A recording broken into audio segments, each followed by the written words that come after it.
ये सिर्फ एक सेल्फी नहीं बल्कि एक शख्स की मौत की कहानी है। और वो शख्स कोई आम आदमी नहीं बल्कि एक खूंखार नक्सली था जिसने छत्तीसगढ़ और उड़ीसा के जंगलों में खौफ बना रखा था। आलम यह था कि पुलिस तक को उसका सुराग नहीं मिल पाता था, लेकिन एक गलती उसकी जिंदगी पर भारी पड़ गई और पुलिस को न सिर्फ पहली बार उसका हुलिया पता चला बल्कि उस तक पहुंचने में मदद भी मिली। और वो थी ये सेल्फी जिसमें वो अपनी पत्नी के साथ मुस्कुराता दिख रहा है। दरअसल चलपति अपने मूवमेंट को लेकर हमेशा सावधान रहता था और दशकों तक सरकार के लिए एक पहेली बना रहा, लेकिन पत्नी के साथ एक सेल्फी उसके लिए मुसीबत बन गई और यही सेल्फी उसकी जिंदगी पर भारी पड़ गई। इसी से पहली बार सरकार को चलपति का हुलिया पता चला। पत्नी के साथ वाली चलपति की सेल्फी जब सुरक्षा बलों के हाथ लगी तो उसके खिलाफ सर्च अभियान में बड़ी मददगार साबित हुई। रिपोर्ट्स की माने तो चलपति के नाम से मशहूर रामचंद्र रेड्डी आंध्र प्रदेश के चित्तूर जिले का रहने वाला था। पुलिस रिकॉर्ड में उसके कई नाम हैं, जिनमें प्रताप रेड्डी, रामचंद्र रेड्डी, अप्पा राव, चलपति, जयराम और रामू शामिल हैं। पुलिस का कहना है कि चलपति 10वीं तक पढ़ा है। रिपोर्ट से बताया गया कि चलपति मुख्य रूप से छत्तीसगढ़ और उड़ीसा में एक्टिव था। हालांकि इन दोनों जगहों पर अब नक्सली गतिविधियां खत्म हो गई हैं, लेकिन पिछले कुछ सालों से चलपति छत्तीसगढ़ के बस्तर जिले के दरभा में रहने लगा था।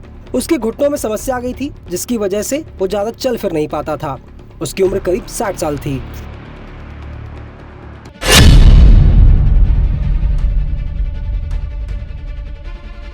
रिपोर्ट्स की माने तो चलपति भले ही ज्यादा पढ़ा लिखा नहीं था, लेकिन तेलुगु, हिंदी, अंग्रेजी और उड़िया भाषा का जानकार था। उसे सैन्य रणनीति और गुरिल्ला युद्ध का भी विशेषज्ञ माना जाता था। चलपति साल 2008 में तब चर्चा में आया जब उसके नेतृत्व में नक्सलियों ने उड़ीसा के नयागढ़ जिले में हमला किया। इस हमले में 13 सुरक्षाकर्मी मारे गए थे।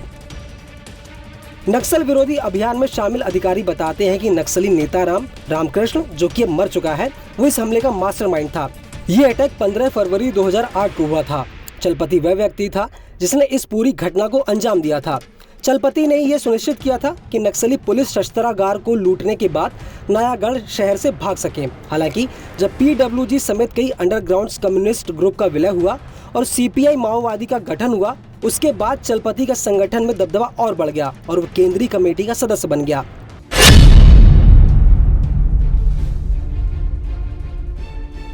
रिपोर्ट्स की माने तो चलपति का जीवन जंगलों में ही बीता था। इस दौरान वो Andhra Pradesh Orissa border special zonal committee की डिप्टी कमांडर अरुणा उर्फ चैतन्य वेंकट रवि के करीब आ गया और बाद में उसने करुणा से शादी कर ली। दशकों तक चलपति सुरक्षा एजेंसियों के लिए एक रहस्य बना रहा, लेकिन अरुणा के साथ एक सेल्फी उसकी वायरल हुई और सुरक्षा बलों को उसकी पहचान करने में मदद मिल गई। उसकी ये सेल्फी एक लावारिस स्मार्टफोन में मिली थी। दरअसल मई 2016 में आंध्र प्रदेश में नक्सलियों और सुरक्षा बलों के बीच गोलीबारी हुई थी। नक्सली मौके से भाग गए, लेकिन सुरक्षा बलों ने एक मोबाइल फोन बरामद किया जिसमें सेल्फी मिली।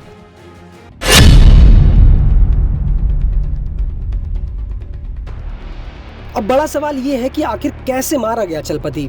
दरअसल छत्तीसगढ़ और उड़ीसा के जंगलों में छिपे नक्सलियों के खिलाफ सुरक्षा बलों ने सोमवार देर रात ऑपरेशन चलाया। सुबह तक 2 नक्सली मारे गए। मंगलवार सुबह तक 12 और नक्सली मारे गए। एनकाउंटर में कुल 14 नक्सली ढेर हो गए, जिनमें से चलपति भी शामिल था।